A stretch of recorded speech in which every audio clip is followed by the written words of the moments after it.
இன்னைக்கு என்ன படம் பார்க்க போறோம்னா நவ் ஹியர் 2023ல வந்த ஒரு thriller drama movie. IMDb rating வந்து பாத்தீங்கன்னா 6.3 வந்திருக்குது. கதைக்கு போறதுக்கு முன்னாடி நம்ம சேனலுக்கு இதை ஃபர்ஸ்ட் டைம் வந்திருக்கீங்கன்னா மறக்காம சப்ஸ்கிரைப் பண்ணி வச்சுக்கோங்க. வாங்க கதைக்குள்ள போலாம். படத்தோட ஒன்லைனர் என்னது பாத்தீங்கன்னா, இஸ்ரேல்ல வந்து போர் நடந்துட்டு இருக்கும். அப்ப அங்க இருக்கிற மக்கள்லாம் வந்து பாத்தீங்கன்னா அயர்லாண்டுக்கு தப்பிச்சு போயிடலாம் அப்படின்னு சொல்லிட்டு அங்கிருந்து கிளம்பிட்டு இருப்பாங்க. மக்களும் நம்ம ஹீரோயின் வந்து பாத்தீங்கன்னா அங்கிருந்து கிளம்புவாங்க. அப்ப நம்ம ஹீரோயின் கூட இருந்த ஒரு சில பேர் வந்து பாத்தீங்கன்னா இல்லாம போயிடுறாங்க. நம்ம ஹீரோயின் வந்து பாத்தீங்கன்னா தனிமைப்படுத்தப்படுறாங்க. ஏகப்பட்ட சிக்கல்கள் வரும், ஏகப்பட்ட குளறுபடிகள் நடக்கும். அப்போ வந்து பார்த்தீங்கன்னா நம்ம ஹீரோயின் அங்கிருந்து தப்பிச்சு போக வேண்டிய இடத்துக்கு போனாங்களா அப்படிங்கிறது இந்த படத்தோட ஒன்லைனர். படத்தோட ஸ்டார்டிங் சீரியல்ல நைட்டோட நைட்டு அங்கிருந்து மக்கள் எல்லாம் வெளியே கிளம்பிடுறாங்க. அந்த மக்களை வந்து போக விடாம இந்த அரசாங்கம் தடுக்குது.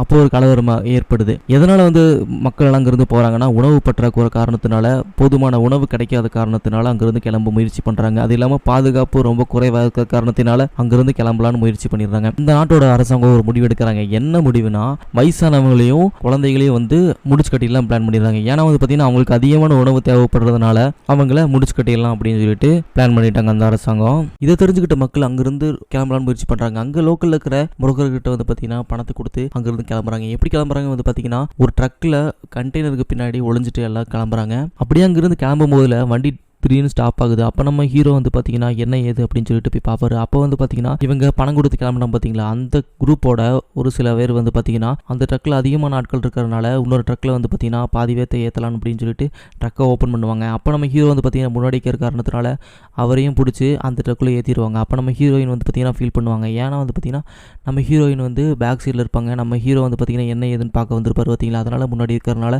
பாதி பேர்த்தை அப்படியே ஏற்றிடுவாங்க. நம்ம ஹீரோ வந்து பார்த்திங்கன்னா முயற்சி பண்ணி பார்ப்பாரு, என் ஒய்ஃப் வந்து ப்ரெக்னெண்ட்டாக இருக்கா அப்படின்னு சொல்லிட்டு சொல்லி பார்ப்பாரு. இருந்தாலும் பார்த்திங்கன்னா அவங்க கையில் கண்ணை வச்சு நம்ம ஹீரோ வந்து பார்த்திங்கன்னா மிரட்டுவாங்க. அந்த ஒரு காரணத்தினால வந்து பார்த்திங்கன்னா நம்ம ஹீரோ வந்து இன்னொரு ட்ரக்லேயும் ஏறி போயிடுறாரு. அப்போ நம்ம ஹீரோயின் வந்து பார்த்திங்கன்னா கையில் ஒரு மொபைல் வச்சுருப்பா. அதை வச்சு நம்ம ஹீரோகிட்ட வந்து ஃபோன் பண்ணி பேசி பார்ப்பா. அதுக்கு நம்ம ஹீரோ சொல்லுவார், ஒன்றும் பயப்படாத, நான் வந்து முயற்சி பண்ணுறேன், நம்ம எல்லாம் ஒட்டுக்காக தான் போகிறோம், பயப்படாத ஒன்றுமே அப்படின்னு சொல்லிட்டு ஆறுதல் சொல்லுவார். அதுக்கப்புறம் நம்ம ஹீரோயின் வந்து பார்த்திங்கன்னா கொஞ்சம் ஓரளவுக்கு ஆறுதலான பிறகு அங்கே இருக்க கண்டெய்னரில் குண்டு பட்டிருக்கும். அந்த குண்டில் இருக்கிற ஒரு ஓட்டையில் வந்து பார்த்திங்கன்னா நம்ம ஹீரோயின் வந்து பார்த்திங்கன்னா வெளியே பார்ப்பாங்க. அப்போ அங்கே வெளியே இருக்கிற மக்களெல்லாம் வந்து பார்த்திங்கன்னா பெரிய கலவரமே போயிட்டுருக்குன்னு சொல்லலாம். அங்கே இருக்க மக்கள் பட்டினினால் பரவப்புற எல்லாத்தையும் போட்டு அடிக்க ஆரம்பிச்சிருவாங்க. ஒரு வழியாக வண்டி வந்து பார்த்திங்கன்னா ஹார்பர் கிட்ட போயிடும். அதுக்கு முன்னாடி வந்து பார்த்திங்கன்னா துப்பாக்கி ஏந்திட்டு ஒரு சில ஆஃபீஸர்ஸில் நின்றுருப்பாங்க. அந்த ஆஃபீஸர்லாம் வந்து பார்த்திங்கன்னா செக்கிங்காக அந்த வண்டியை நிப்பாட்ட சொல்லுவாங்க. வண்டியை நிப்பாட்டி வச்சு அந்த வண்டிக்குள்ளே ஓப்பன் பண்ணி பார்ப்பாங்க. அப்போ வந்து பார்த்திங்கன்னா உள்ளே இருந்த ஆட்கள் எல்லாம் காணோம். நமக்கே வந்து பார்த்திங்கன்னா பெரிய ட்விஸ்ட்டாக இருக்கும். அதுக்கப்புறம் டீமில் இருக்கிற ஹெட்டு வந்து பார்த்திங்கன்னா உள்ளே போய் சுடு அப்படின்னு சொல்லுவான். சுட்டு பார்த்தா வந்து பார்த்திங்கன்னா வெளியே வந்து பார்ப்பான். சுட்ட இடத்த வந்து பார்த்தோன்னா பார்த்திங்கன்னா இன்னும் எக்ஸ்ட்ராவே ஸ்பேஸ் இருக்கும். உள்ளே எப்படியோ ஹைடு பண்ணி வச்சுருப்பாங்க. அந்த கண்டெய்னரே வந்து ஒரு காவால்சி வந்து பார்த்திங்கன்னா வெளியிருக்க ஆட்களுக்கு தெரியாத மாதிரி வந்து பார்த்திங்கன்னா ஆர்டர் பண்ணியிருப்பாங்க. அதுக்குள்ளே தான் வந்து பார்த்திங்கன்னா நிறைய பேர் இருப்பாங்க. அப்போ அந்த சோல்ஜர் வந்து பார்த்திங்கன்னா உள்ளே போய் நின்றுட்டு சும்மா கூப்பிடுவான், நீங்களாம் உள்ளே தான் இருக்கீங்க தெரியும், நீங்கள் இப்போவே வந்துடுங்க, இல்லாட்டினா உங்களை சுட்டுருவேன் அப்படின்னு சொல்லிட்டு வந்து பார்த்திங்கன்னா மிரட்டுவான்.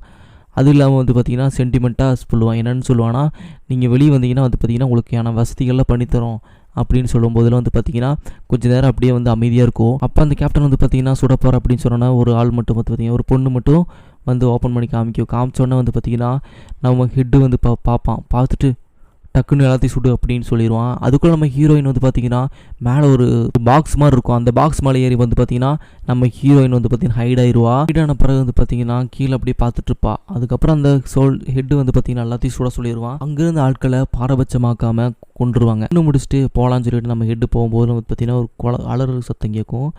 அந்த அலறு சத்தம் கேட்கும் பார்த்திங்கன்னா நம்ம ஹெட்டு திரும்பி பார்ப்பான். அப்போ பார்த்திங்கன்னா ஒரு குட்டி குழந்தை இருக்கும். அந்த குழந்தைய கூட சின்ன குழந்தை அப்படின்னு சொல்லி கூட பார்க்காம அந்த குழந்தைய கொள்ள சொல்லிடுறான். அப்புறம் நம்ம ஹெட்டு சொல்லுவான், மற்ற பாடியெல்லாம் எடுத்து க்ளீன் பண்ணிவிட்டு ட்ரக்கை க்ளீன் பண்ணி விடுங்க அப்படின்னு சொல்லுவான். அதுக்கப்புறம் பாடியெல்லாம் எடுத்துகிட்டு போய் ட்ரக்கை க்ளீன் பண்ணி விட்டுறாங்க. அதுக்கப்புறம் நம்ம ஹீரோயின் வந்து பார்த்திங்கன்னா மயக்கம் போட்டு எந்திரிச்சவ வந்து பார்த்திங்கன்னா டக்குன்னு அவரோட ஹஸ்பண்டுக்கு வந்து ஃபோன் பண்ணி பார்ப்பா. அப்போ வந்து பார்த்திங்கன்னா கால் ரீச் ஆகாது. அதுக்கப்புறம் வந்து பார்த்திங்கன்னா அவள் லைட்டாக அப்படி தூங்கி திடீர்னு வந்து பார்த்திங்கன்னா அவரோட கண்டெய்னர் வந்து பார்த்திங்கன்னா முன்ன பின்ன மேலே கீழே அப்படின்னு சொல்லிட்டு ஒரு ஆட்டம் ஆட ஆரம்பிச்சிடும். அதனால் வந்து பார்த்திங்கன்னா என்ன ஏதுன்னு வெளியே வந்து பார்க்கும்போது தான் தெரியுது, அவள் வந்து பார்த்திங்கன்னா பக்கத்தில் வந்து கண்டெய்னர் ஏறிடுச்சு அப்படின்னு சொல்லி தெரிஞ்சுக்கிறா. அதனால் வந்து பார்த்திங்கன்னா அவளை அப்படியே ப்ரொடெக்ட் பண்ணிக்கணும்னு சொல்லிட்டு ஒரு பாக்ஸ் மேலே காலை வச்சு அவர் அப்படியே வந்து பார்த்திங்கன்னா போயிட்டுருப்பாங்க. போயிட்டுருக்க வழியில் வந்து பார்த்திங்கன்னா நம்ம ஹீரோயினுக்கு வந்து பார்த்திங்கன்னா ரொம்ப தூங்க ஆரம்பிச்சிருவாங்க. தூங்கும்போது வந்து பார்த்திங்கன்னா வெளியில் அடிக்கிற புயல் மழை காரணத்தினால வந்து பார்த்திங்கன்னா அந்த போட்லேருந்து ஒரு சில கண்டெய்னர்ஸ்லாம் வந்து பார்த்திங்கன்னா கடலுக்குள்ளே விழுந்துரும். அதில் வந்து பார்த்திங்கன்னா நம்ம ஹீரோயின் இருந்த கண்டெய்னரும் வந்து பார்த்திங்கன்னா கடலுக்குள்ளே விழுந்துரும். அது கொஞ்சம் அப்படியே போயிட்டுருக்குது, அப்படியே அமைதியாகுது. அப்போ வந்து பார்த்திங்கன்னா நம்ம ஹீரோயின் ரொம்ப ஆழ்ந்த மயக்கத்தில் இருந்தனால வெளியே அப்படியே முழிச்சு வெளியே வரும்போது வந்து பார்த்திங்கன்னா அவன் மேலே வந்து பார்த்திங்கன்னா தண்ணிலாம் இருந்திருக்கும். கண்டெய்னருக்குள்ளேயே வந்து பார்த்திங்கன்னா புல்லட் பட்ட பகுதியில் தண்ணி வந்து கண்டெய்னர் கொஞ்சம் கொஞ்சமாக அப்படியே வந்து பார்த்திங்கன்னா முழுக ஆரம்பிக்க இதாயிரும். அப்போ நம்ம ஹீரோயின் வந்து பார்த்திங்கன்னா டக்குன்னு அங்கேருந்து முழிச்சு எந்திரிச்சு போய் குண்டடிப்பட்ட அந்த பகுதியிலேருந்து பார்க்குறா. அப்போ வந்து பார்த்திங்கன்னா கடலுக்குள்ளே வந்து அந்த கண்டெய்னர் இருக்கிறதுன்னு தெரிஞ்சுக்கிறா. அது மட்டும் இல்லாமல் அவளை சுற்றி ஒரு சில கண்டெய்னர்ஸ் எல்லாம் இருக்கும். அப்போ ஒரு கண்டெய்னர்ஸில் வந்து பார்த்திங்கன்னா உள்ள ஆட்கள் இருப்பாங்க. அந்த கண்டெய்னருக்குள்ளே தான் வந்து பார்த்திங்கன்னா நம்ம ஹீரோ இருப்பான் அப்படின்னு சொல்லிட்டு ஹீரோயின் வந்து பார்த்திங்கன்னா ரொம்ப கதறுவா. அந்த கண்டெய்னர் கண்ணுக்கு முன்னாடியே வந்து பார்த்திங்கன்னா முழுகுது அப்படின்னு தெரிஞ்சுட்டு ரொம்ப ஃபீல் பண்ணுவா. அந்த கண்டெய்னரும் முழுகிரும். அதுக்கப்புறம் அங்கேருந்து வந்து பார்த்திங்கன்னா மனசை தேத்திக்கிட்டு அவளோட வயிற்றில் இருக்கிற குழந்தைய வந்து பார்த்திங்கன்னா அதுவே இருக்கட்டும், அவங்க அப்பா போனால் பரவாயில்ல, இவளை எப்படி காப்பாற்றணும் அப்படின்னு சொல்லிட்டு கிட்டத்தட்ட அவள் தற்கொலையே பண்ண போவா. அப்போ வந்து பார்த்திங்கன்னா வயிற்றில் அசைவில்லாமல் இருக்கிற அந்த குழந்தை வந்து பார்த்திங்கன்னா அசைவில்லாமல் இருக்கும். தற்கொலை பண்ணிக்கலாம் அப்படின்னு சொல்லிட்டு நினைக்கும்போது தான் வந்து பார்த்திங்கன்னா அசைவு காட்டும் அந்த குழந்தை வயிற்றில். அதுக்கு பார்த்துட்டு நம்ம ஹீரோயினை பற்றி இந்த குழந்தைக்காவது நம்ம உசுரோடு இருக்கணும் அப்படின்னு நினச்சிட்டு கொஞ்சம் மனசை தேதிக்குவா. அப்புறம் அந்த கண்டெய்னருக்குள்ளே இருந்த ஒரு சில பாக்ஸ் எல்லாம் வந்து பார்த்திங்கன்னா ஓப்பன் பண்ணி பார்ப்பா. அந்த ஒரு பாக்ஸ் ஓப்பன் பண்ணி பார்க்கும்போது பார்த்திங்கன்னா சின்ன சின்ன பிளாஸ்டிக் டப்பாஸ் தான் இருக்கும். அதுக்கப்புறம் அவருக்கு சின்ன கனவு வருது. அந்த கனவுல வந்து பார்த்திங்கன்னா அந்த கண்டெய்னர் ஃபுல்லாகவே வந்து பார்த்திங்கன்னா நிறைஞ்சிரும். அப்படியே இறக்க போகிற மாதிரியான ஒரு சுச்சுவேஷன் வந்துடும். அந்த சுச்சுவேஷன் வந்து பார்த்திங்கன்னா அவள் வந்து டக்குன்னு இறக்க போகிற மாதிரி சூழ்நிலை வந்தனால டக்குன்னு இந்த முழிச்சிருவோம். பார்த்தா கனவாக இருக்கும். அதே மாதிரி ஒரு பாக்ஸ் வந்து பார்த்திங்கன்னா உள்ளுக்குள்ளே ஓப்பன் பண்ணி வைப்பா. அந்த பாக்ஸ்லேயே வந்து பார்த்திங்கன்னா கொஞ்சம் பொருட்களெல்லாம் இருக்கும். வெறும் பிளாஸ்டிக் பொருட்களாக தான் இருக்கும்னு வச்சுக்கோங்க. அதுக்கப்புறமா ஹீரோயின் வந்து பார்த்திங்கன்னா ஒரு பேக்கை பார்ப்பாருங்க. இறந்து போனாங்க பார்த்திங்களா, அதோட ஒருத்தவங்களோட பேக் வந்து அந்த கண்டெய்னருக்குள்ளே தான் இருக்கும். அதை எடுக்க மறந்துருப்பாங்க.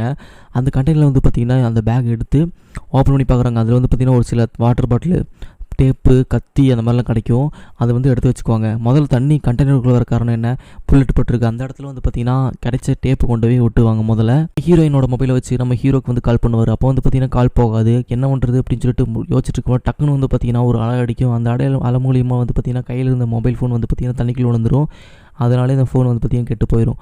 அதுக்கப்புறமா ஹீரோயின்ட்டு ஒரு பேக் கிடச்சிருக்கு பார்த்திங்களா, அதுக்குள்ளே ஒரு பட்டன் ஃபோன் கிடச்சிருக்கும். அந்த பட்டன் ஃபோனை வச்சு அந்த சிம்மை மாற்றி போட்டு நம்ம ஹீரோக்கு வந்து ட்ரை பண்ணுவாங்க. அப்போ ட்ரை பண்ணி பார்க்கும்போது வந்து பார்த்திங்கன்னா திடீர்னு வந்து பார்த்திங்கன்னா ஃபோனை நம்ம ஹஸ்பண்ட் வந்து பார்த்திங்கன்னா அட்டன் பண்ணிடுவார். அட்டன் பண்ண ஒருத்தர் வந்து பார்த்திங்கன்னா நம்ம ஹீரோயின்ட்டு வந்து சொல்லுவாங்க, என்னென்னா இந்த மாதிரி நான் ஒன்று வந்து அடுத்த டைம் பார்ப்பேனா பார்க்க மாட்டேனான்னு தெரியாது, எதுக்கும் நீ கவனமாக இருந்துக்கோ, நம்ம கரெக்டாக தான் போய் சேருவோமா, ஒட்டுக்காக தான் நம்மளை கொண்டே விடுவாங்களா அப்படின்னு தெரியாது, நீ தான் உன்னை பார்த்துக்கணும், அடுத்த டைம் நான் உன்னை பார்ப்பேனா என்னதுன்னு தெரியாது, ஃபோன் கூட பண்ணுவேனான்னு தெரியாது, நீ உன்னை பார்த்துக்கோ, நம்ம குழந்தைக்கு நல்லா பார்த்துக்கோ அப்படின்னு சொல்லிட்டு நம்ம ஹஸ்பண்ட் வந்து பார்த்திங்கன்னா ஃபோனை கட் பண்ணிடுறாரு. ஹீரோயின் போயிட்டு இருக்கும்போது வந்து பார்த்திங்கன்னா கண்டெய்னருக்கு வெளியே வந்து பார்த்திங்கன்னா மிகப்பெரிய ஒரு மழை வர போகுது. அது தெரிஞ்சுக்கிட்டு நம்ம ஹீரோயின் பார்த்திங்கன்னா அவள் டேப் வச்சு எல்லாத்தையும் வந்து பார்த்திங்கன்னா இது பண்ண பார்ப்பா. அது கண்ட்ரோல் பண்ண முடியாமல் மிகப்பெரிய அலைகள்லாம் வந்து பார்த்திங்கன்னா கண்டெய்னர் வந்து உழுக்க ஆரம்பிச்சிடும். அப்போ வந்து பார்த்திங்கன்னா நம்ம ஹீரோயினுக்கு வயிற்றில் அடிபட்டுரும். வயிற்றில் இருக்க குழந்தை வந்து பார்த்திங்கன்னா வெளியே வர ஆரம்பிச்சிடும். அதாவது பார்த்திங்கன்னா அவளுக்கு பிரசவ வெளியே வர ஆரம்பிச்சிடும். அங்கேயே வந்து இப்போ தண்ணிக்குள்ளேயே வந்து பார்த்திங்கன்னா பிரசவம் ஆயிடுது. அந்த குழந்தை வந்து பிறந்தோன்னே நம்ம ஹீரோயின் வந்து ரொம்ப ஃபீல் பண்ணுவாள். அதுக்கப்புறம் அப்படி கொஞ்சமாக அப்படி கண்ட்ரோல் பண்ணி நம்ம அந்த குழந்தைய வந்து பார்த்திங்கன்னா ப்ரொடெக்ட் பண்ணிடுவாங்க. 2 பேரும் தப்பிச்சுக்குவாங்க.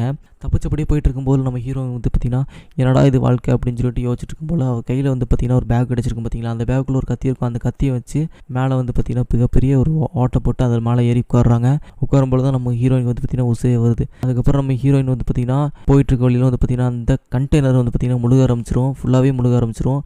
நம்ம ஹீரோயின் வந்து பார்த்திங்கன்னா குழந்தைக்கு ஏற்ற மாதிரி சின்னதாக ஒரு தொட்டிலாட்டம் அனுப்பி கடலில் மிதக்கிற மாதிரியான ஏற்பாடு பண்ணிவிட்டு அந்த கடலுக்குள்ளே அப்படியே கையை பிடிச்சி அப்படி மிதந்துட்டு போயிட்டுருப்பாங்க. அப்போ வந்து பார்த்திங்கன்னா சின்னதாக ஒரு போட்டு வரும். அந்த போட்டில் வந்து பார்த்திங்கன்னா ஒரு ஃபேமிலி வந்திருப்பாங்க. அந்த ஃபேமிலி வந்து பார்த்திங்கன்னா குழந்தைய பார்த்தோன்னே குழந்தைய தூக்கிடுவாங்க. அவரோட மேலே வந்திருப்பாங்க பார்த்திங்களா, அவங்களோட ஹஸ்பண்ட் இருப்பாங்க.